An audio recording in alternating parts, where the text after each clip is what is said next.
கல்வி என்றால் என்ன? புத்தகத்தில் எழுதப்பட்டதை மட்டும் படிப்பது இல்லை. மனிதனுக்குள் சிந்தனை, தெளிவு, ஒழுக்கம், அறிவு உருவாகும் முழு பயணம்தான் கல்வி. சாதாரணமாகச் சொன்னா, கல்வி அப்படின்னா தெரிந்து கொள்வது, புரிந்து கொள்வது, சரியாக வாழக் கற்றுக்கொள்வது. கல்வி என்ன கற்றுத் தருகிறது? அறிவு. உலகம் எப்படி இயங்குது? மனிதர்கள் எப்படி இருக்காங்க? வாழ்க்கை என்றால் என்ன? இதையெல்லாம் புரிய வைக்கிறது. சிந்தனை. யாரோ சொல்றதுக்காக இல்ல. நான் என்ன நினைக்கிறேன்? அது சரியா? தவறா? அப்படின்னு யோசிக்க கற்றுத் தருகிறது. ஒழுக்கம். பணம், பதவி இல்லாமலேயே மனிதனாக எப்படி இருக்கணும்? மற்றவர்களை எப்படி மதிக்கணும்? இதையும் கல்விதான் சொல்லித் தருகிறது.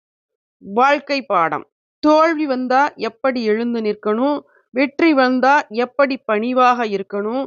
மனசு உடைஞ்சு போச்சுன்னா எப்படி சமாளிக்கணும்? இதையெல்லாம் கற்றுக்கொள்வதே உண்மையான கல்வி. ஒரு முக்கியமான உண்மை, டிகிரி உள்ளவன் எல்லாம் கல்வியாளர் அல்ல. கல்வி இல்லாதவனும் ஞானியாகலாம். ஏன்னா கல்வி என்பது சான்றிதழ் இல்லை. அது மனிதனின் மனநிலை. ஒரு அழகான வரி. உன்னை உயர்த்தினால் அது கல்வி, உன்னை அகங்காரியாக மாற்றினால் அது கல்வி அல்ல. இந்த வார்த்தைகள் உங்கள் மனதை தொட்டிருந்தால் லைக் பண்ணுங்க, ஷேர் பண்ணுங்க, கமெண்டில் உங்கள் அனுபவத்தை சொல்லுங்கள். நன்றி.